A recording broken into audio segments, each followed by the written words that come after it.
Hello everyone, welcome back to my channel school of science. मेरा नाम नितिन लूथरा है। मैं क्लासेस 9-10 के लिए साइंस लेता हूं और 11-12 जेई और नीट के बच्चों के लिए केमिस्ट्री लेता हूं।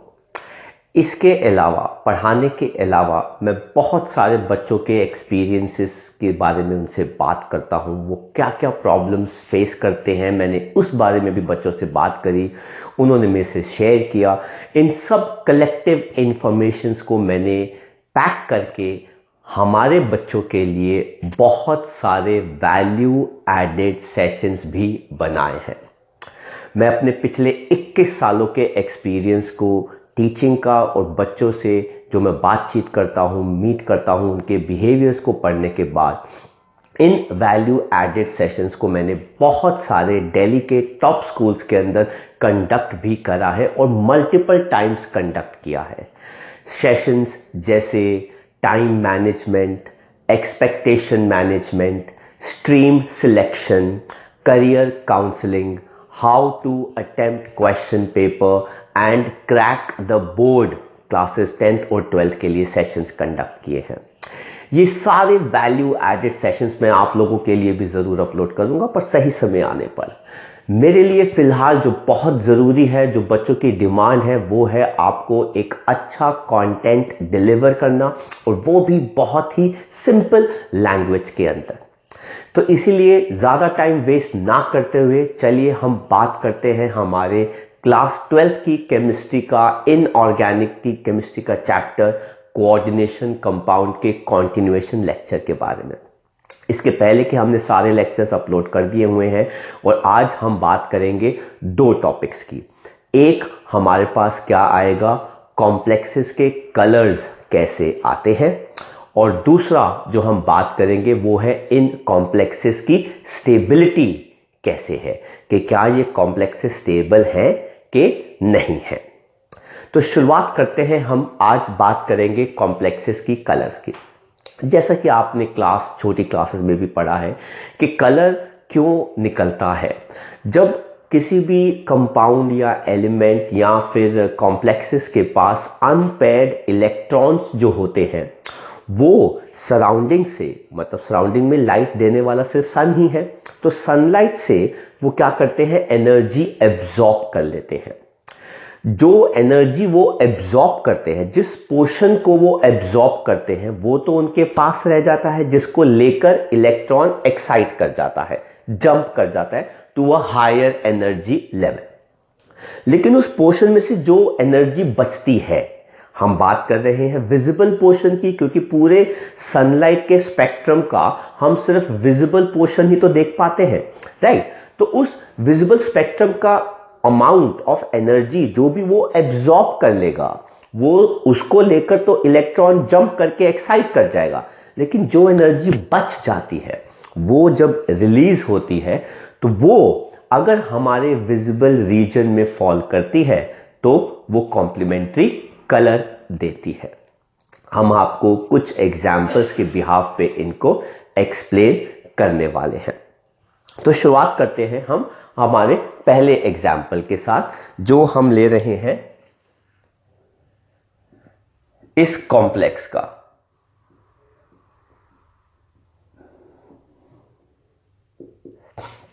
Hexa aqua titanium 3 positive. इस कॉम्प्लेक्स के अंदर टाइटेनियम का ऑक्सीडेशन स्टेट कितना आ रहा है, +3, और +3 में टाइटेनियम के पास 3D के अंदर एक ही इलेक्ट्रॉन होता है।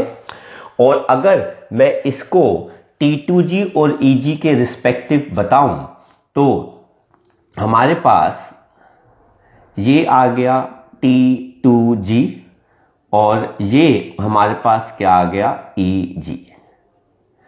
तो ग्राउंड स्टेट में वो इलेक्ट्रॉन T2G में प्रेजेंट होता है। तो वो जो इलेक्ट्रॉन है हमारा ग्राउंड स्टेट में, वो T2G में प्रेजेंट होता है। लेकिन जब ये कॉम्प्लेक्स बनता है, तो लाइगेंड्स जो इस T2G को स्प्लिट करते हैं, इनकी जो एनर्जी का डिफरेंस होता है,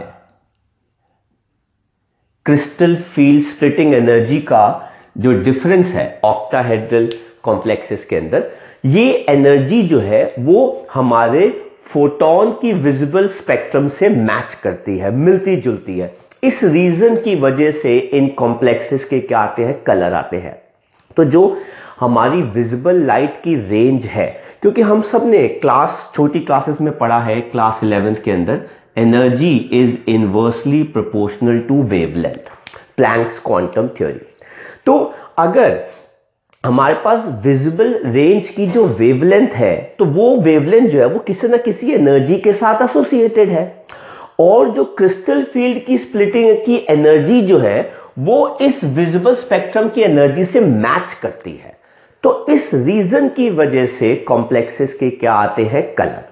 अब कैसे देख रहे हैं, तो हमारे पास जैसे ही ये लाइगेंड आते हैं, पानी as a ligand, water as a ligand आता है, तो वो डी ऑर्बिटल को दो पार्ट में स्प्लिट कर देता है, T2g और Eg में।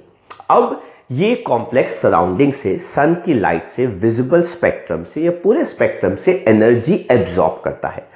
इस पर्टिकुलर कॉम्प्लेक्स में जो वो एनर्जी एब्जॉर्ब करता है, energy absorbed of yellow and green, तो येलो और ग्रीन कलर की जो वेवलेंथ्स होती हैं, उसके साथ जो एसोसिएटेड एनर्जी होती है वो ये कॉम्प्लेक्स एब्जॉर्ब कर लेता है, जिसकी वजह से इसका इलेक्ट्रॉन जो होता है वो T2g से एक्साइट होकर कहां चला जाता है, Eg में चला जाता है। तो इलेक्ट्रॉन एक्साइट होकर कहां चला गया, T2g से Eg में, तो इसको हम कहते हैं एक्साइटेड स्टेट।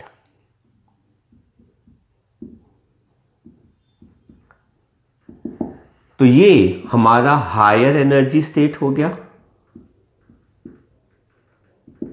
और ये हमारा ग्राउंड स्टेट है, तो ये लोअर एनर्जी स्टेट है।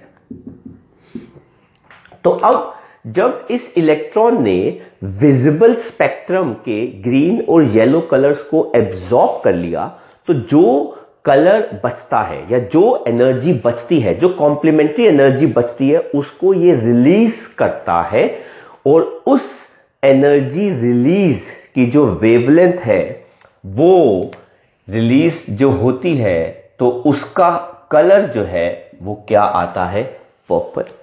इस वजह से हेक्सा एक्वा टाइटेनियम 3 जो है वो नेचर में अगर कलर दिखाता है, तो वो कलर जो होता है कॉम्प्लेक्स का, वो क्या होता है, purple.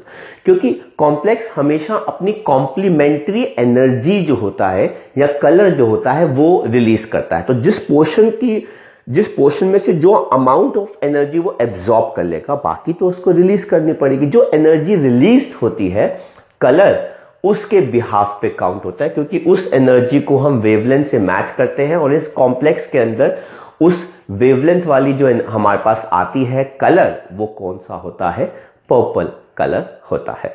So this is how titanium का कॉम्प्लेक्स जो है वो कैसा नजर आता है, हमें पर्पल सॉल्यूशन में नजर आता है। ऐसे ही हमने ये भी देखा है कि हम अगर इसमें एक और कॉम्प्लेक्स की बात करें, तो हमारे पास एक कॉम्प्लेक्स है टेट्रा एक्वा कॉपर 2 पॉजिटिव। अब हम सब जानते हैं, या फिर आप इसको ऐसे भी लिख सकते हैं, कॉपर सल्फेट पेंटाहाइड्रेट, है ना। तो ये इस कलर में भी आते हैं। तो इनके जो कलर होते हैं कॉपर सॉल्ट्स के, इनका कलर क्या होता है, ब्लू होता है। अब इनका कलर ब्लू क्यों होता है, क्योंकि कॉपर 2 पॉजिटिव है। इस कॉम्प्लेक्स के अंदर कॉपर जो है वो क्या है, 2 पॉजिटिव। 2 पॉजिटिव के साथ उसकी कॉन्फ़िगरेशन जो है वो क्या बन जाती है, 3d9। तो इसके पास भी एक अनपेयर्ड इलेक्ट्रॉन है, वो एक्साइट करके हायर एनर्जी ऑर्बिटल में चला जाता है, और वो जब एनर्जी एब्जॉर्ब करता है तो वो एब्जॉर्ब रेड कलर को करता है ना। तो it absorbs energy associated to red colour, तो एनर्जी तो उसने रेड कलर के कॉन्सेप्ट से एब्जॉर्ब करी, बट उसका जो कॉम्प्लीमेंट्री कलर है वो कौन सा होता है? ब्लू। इसलिए कॉम्प्लेक्स जो है वो हमें क्या नजर आता है? ब्लू कलर का नजर आता है। तो आई होप आपको समझ में आया कि कॉम्प्लेक्सेस के कलर्स जो है वो कैसे आते हैं। ठीक है, तो it is all because of the amount of energy, जो पोर्शन में एनर्जी वो एब्जॉर्ब करते हैं उससे इलेक्ट्रॉन एक्साइट करता है, और जो एनर्जी वो कॉम्प्लीमेंट्री रिलीज करते हैं उसकी जो वेवलेंथ होती है वो हमारा कॉम्प्लीमेंट्री कलर होता है। तो हम इसके बाद एक और एग्जांपल देखते हैं। तो हम यहां पर हमारा नेक्स्ट एग्जाम्पल जो देख रहे हैं वो है हेक्सा एक्वा निकल 2 पॉजिटिव कॉम्प्लेक्स, जिसके अंदर लाइगेंड वाटर है और उस कॉम्प्लेक्स का जो कलर है वो क्या है? ग्रीन। लेकिन जब हम लाइगेंड्स बदल देते हैं तो कलर्स भी चेंज हो जाते हैं, और इसका रीजन ये होता है क्योंकि अलग अलग लाइगेंड्स जो है वो अलग अलग क्रिस्टल फील्ड स्प्लिटिंग जो है वो प्रोवाइड करते हैं। तो हमने यहां पे क्या किया, हमने इस कॉम्प्लेक्स को साथ रिएक्शन या लाइगेंड चेंज कौन सा किया? एक डाइडेंटेट लाइगेंड ले आए En। जब हम इसके अंदर डाइडेंटेट लाइगेंड लाए तो एक्वा वाटर जो है वो मोनोडेंटेट लाइगेंड है, तो डाइडेंटेट के लिए मुझे इसमें से 2 पानी रिमूव करने पड़े और हमारा जो कॉम्प्लेक्स आ गया, अब उसके अंदर 4 वाटर हो गए, एक En हो गया, कॉम्प्लेक्स पे चार्ज जो है वो +2 रहा, और कलर जो है उसका ग्रीन से क्या बन गया? Pale blue. क्योंकि अब क्रिस्टल फील्ड स्प्लिटिंग जो है वो डिफर कर गई, इसलिए कलर जो है वो ग्रीन से क्या बन गया? Pale blue. अब अगर आप इसके अंदर निकल का और En का रेशियो देखेंगे तो वो कितना होता है? 1:1, निकल और En का रेशियो। लेकिन अगर आप इस नंबर ऑफ लाइगेंड को ज्यादा बढ़ा देंगे और मतलब रेशियो आप चेंज कर देंगे या ज्यादा कर देंगे तो भी वो कलर को इफेक्ट करता है, क्योंकि क्रिस्टल फील्ड स्प्लिटिंग जो है वो ज्यादा हो जाएगी, डिस्टर्ब हो जाएगी, इनफैक्ट वो ज्यादा हो जाएगी। तो कैसे? हम इसके पास एक और En ले आए और उसने 2 पानी के मॉलिक्यूल और हटा दिए, तो हमारा अब कॉम्प्लेक्स जो है वो ये हो गया En होल ट्वाइस, और इसका कलर जो है वो पेल ब्लू से क्या हो गया? Blue purple.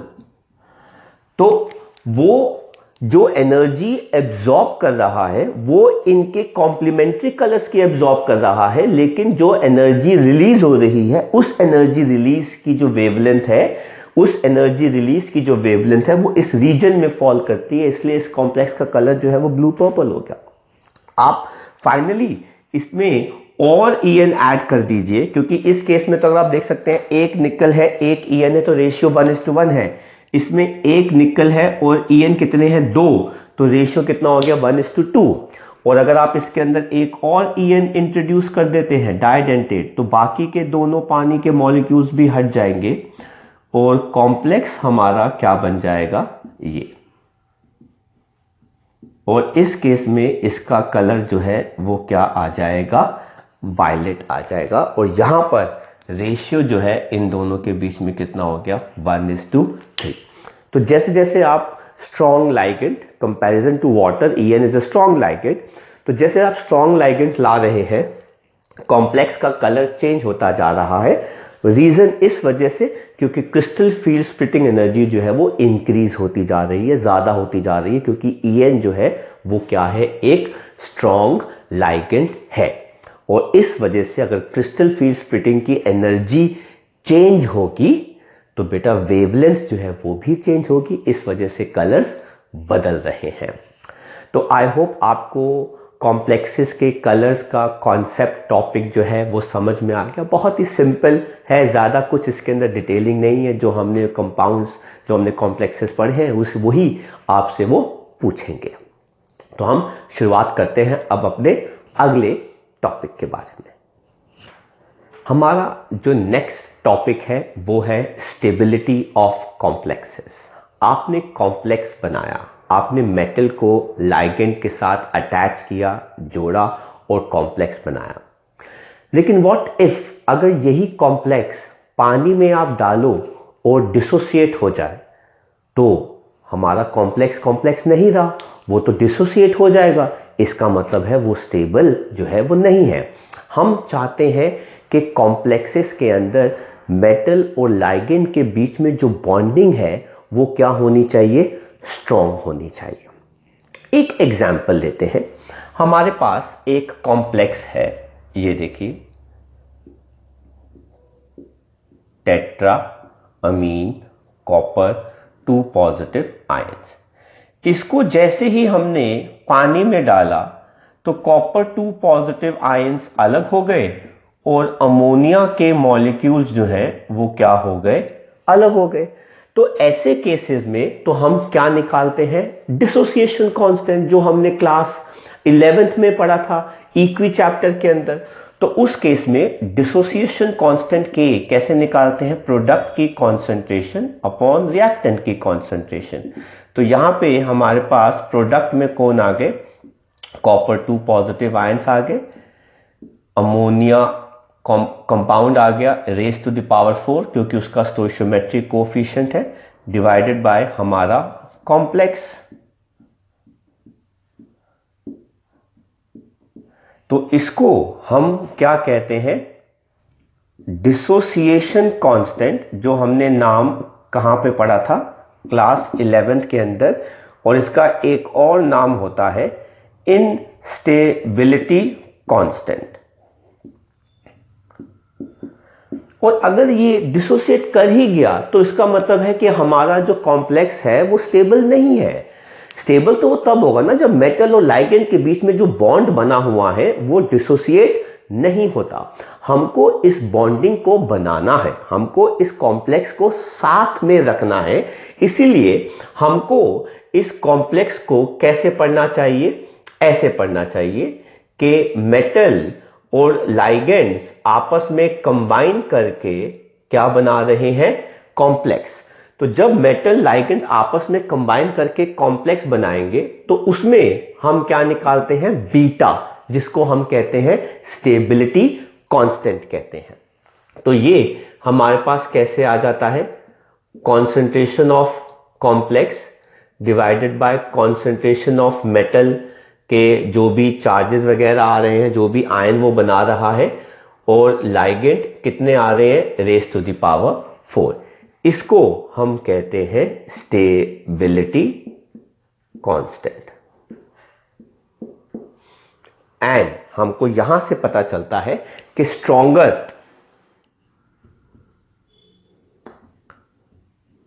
The bond between metal and ligand,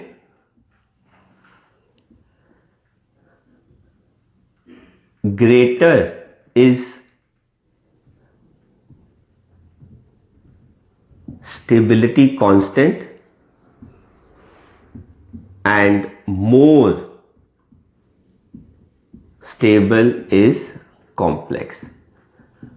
तो जितना ज्यादा स्ट्रॉन्ग बॉन्ड बनेगा मेटल और लाइगेंड के बीच में, उतना ज्यादा वैल्यू स्टेबिलिटी कांस्टेंट की आएगी और इस वजह से हमारा कॉम्प्लेक्स उतना ज्यादा क्या होगा, स्टेबल। हालांकि कॉम्प्लेक्सेस पानी में जाके बहुत छोटा सा डिसोसिएट करते हैं, पर ज्यादा अमाउंट में ये नहीं करते क्योंकि देखा गया है कि स्ट्रॉन्ग बॉन्ड होता है मेटल और लाइगेंड के बीच में। लेकिन आप इनको एक एक करके लाइगेंड्स को अटैच करवाते हैं। तो जैसे मैंने यहां पे 4 लाइगेंड्स को अटैच कराया है, सेम लाइगेंड्स को। तो अब हम बात करेंगे कि कैसे। ये देखिए हमारे पास मेटल आ गया और एक लाइगेंड आ गया, तो ये हमारा कॉम्प्लेक्स बन गया।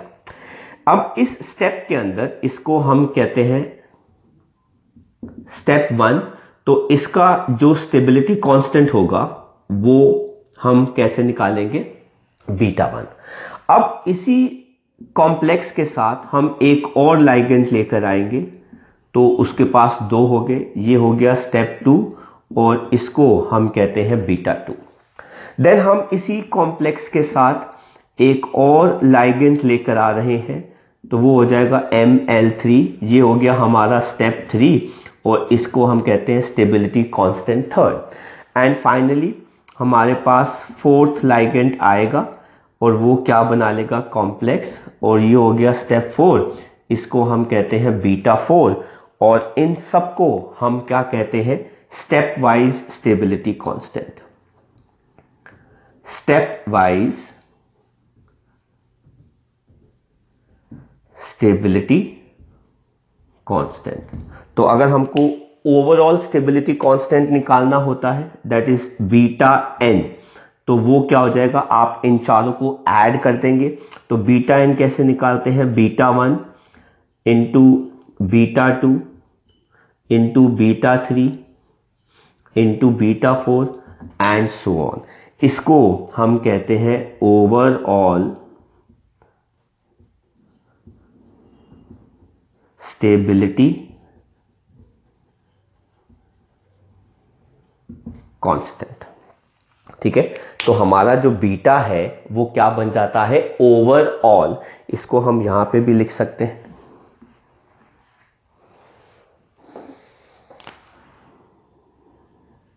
तो ये बन जाता है ओवरऑल स्टेबिलिटी कांस्टेंट। अब वो लाइगेंड जितने मर्जी हो, अगर ऑक्टाहेड्रल है तो आप इसको 6 तक ले जा सकते हैं, बट ऐसे आपके पास स्टेप वाइज आ जाती है। तो इसका मतलब अगर हम के और बीटा को रिलेट करें तो हमको पता चलता है कि जो स्टेबिलिटी कांस्टेंट होता है वो डिसोसिएशन कांस्टेंट के क्या होता है, इनवर्स, या आप इसको क्या कर सकते हो, वाइस वर्सा कर सकते हो। तो अगर आपके पास स्टेबिलिटी कांस्टेंट है तो आप उसकी वैल्यू को इन्वर्स कर दोगे तो आपके पास डिसोसिएशन कांस्टेंट आ जाएगा।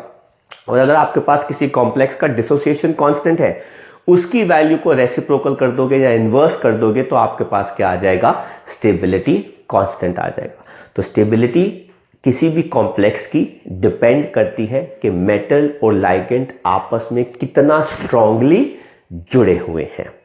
जितना ज्यादा उनके बीच में बॉन्ड स्ट्रॉन्गर होगा, उतना ज्यादा कॉम्प्लेक्स जो है वो क्या होता है, स्टेबल, और उतना ज्यादा वैल्यू किसकी आती है, उनके स्टेबिलिटी कांस्टेंट की। और इसका मतलब होता है कि ये कॉम्प्लेक्स पानी में जाके डिसोसिएट या ब्रेक या स्प्लिट नहीं करेगा। तो ये था क्लास हमारे लिए आज का हमारा लेक्चर। हमने 2 छोटे से टॉपिक कवर किए हैं बहुत ही सिंपल लैंग्वेज में, एंड मैं उम्मीद करता हूं कि आपको हमारा लेक्चर अच्छा लगा होगा। और अगर अच्छा लगा होगा तो इस लेक्चर को लाइक करना मत भूलिएगा। आप इन लेक्चर्स को अपने फ्रेंड्स के साथ भी जरूर शेयर कर सकते हैं ताकि वो भी अपने कॉन्सेप्ट्स को, अपनी स्टडी को, अपनी पढ़ाई को और ज़्यादा बेटर, स्ट्रॉन्गर और कॉन्क्रीट बना सके। उनके भी टॉपिक्स में उनकी जो स्ट्रेंथ है वो और बढ़ जाए या वीकनेस दूर होके स्ट्रेंथ में बदल जाए। इसके अलावा अगर आपको कोई भी डाउट है, कोई भी प्रॉब्लम है, कोई भी आपकी नीड है टॉपिक, चैप्टर, क्वेश्चन को लेके, आप मुझे लिख सकते हैं, मुझे व्हाट्सएप कर सकते हैं, मुझे कॉल कर सकते हैं। मैं ज़रूर आपके डाउट्स को सॉल्व करूंगा, रिवर्ट करूंगा as soon as possible basis पे, फ्री ऑफ कॉस्ट, कुछ भी चार्ज नहीं करूंगा। बच्चे अब अपनी नीड्स और डिमांड्स शेयर कर रहे हैं। कुछ बच्चों ने मेरे से चैप्टर्स के नोट्स मांगे, कुछ बच्चों ने मेरे से चैप्टर्स के लेक्चर्स को अपलोड करने को कहा और वो मैं कर रहा हूं। तो अगर आपकी भी कोई नीड है तो प्लीज़ आप मुझे बताएं, मैं ज़रूर आपको हेल्प करूंगा, आपको सपोर्ट करूंगा इस चीज़ के लिए। और जो बहुत बहुत ज़्यादा ज़रूरी है वो है मेरे चैनल को सब्सक्राइब कर लीजिए ताकि आपको रेगुलर अपडेट्स और नोटिफिकेशंस जो हैं हमारे अपकमिंग लेक्चर्स के मिलते रहे। और नॉट ओनली मैं क्लासेस 12 बट मैं अदर क्लासेस 9, 10, 11, 12 सबके लिए लेक्चर्स धीरे धीरे करके अपलोड कर रहा हूं। अब मैं एक दिन में 2-2, 3-3, 4-4 लेक्चर जो है वो अपलोड कर रहा हूं। तो हम मिलेंगे बहुत ही जल्दी अपने नए लेक्चर के साथ। Till then take care, study hard. Thank you for watching our lecture. Bye bye from school of science.